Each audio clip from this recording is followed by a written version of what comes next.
Ito na naman silang ganin yung may bagong reaction na naman. Panoorin siya. Tingnan po natin ito lahat. Ayan. Alam mo ba kung ano to? Isang pabango po itong ginagawa nila. Damo lang po yan, oh. Giniling nila yung damo. Ayan.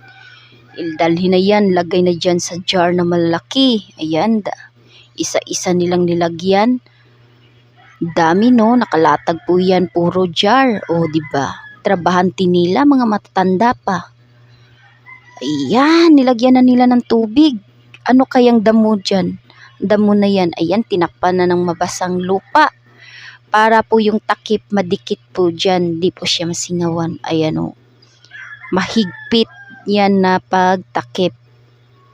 Yang maliit na bilog po, lagyan pa nila yan ng doon sa tubig na may jar din na maliliit. Tapos itusok na kahoy. Ayan, hinihigpitan na nila pagtakip para di makalabas yung singaw. Ayan o, yan na jar na yan na maliit. Ilagay dyan sa tubig, tapos, ayan yung kahoy na yan.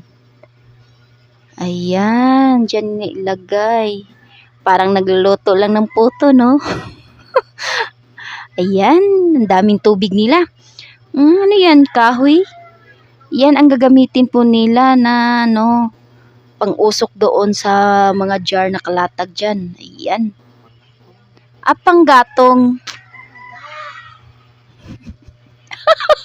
Panggatong pala nila yun. Akala ko bato.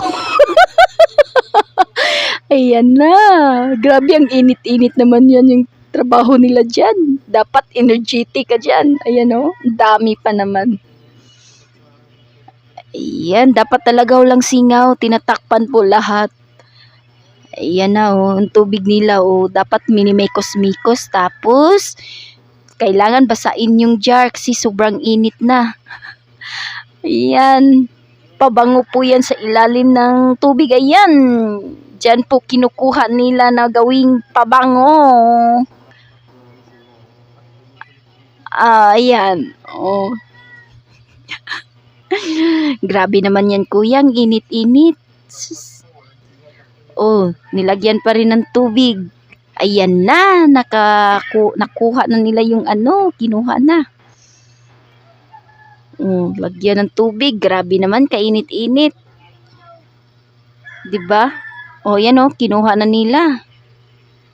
Yan, ang nakalagay diyan, pabango. Ayan na. Amuyin niyo na, o 'di ba, bango na? O, wala pala. Di pa. Ayan oh, mabango na daw yan.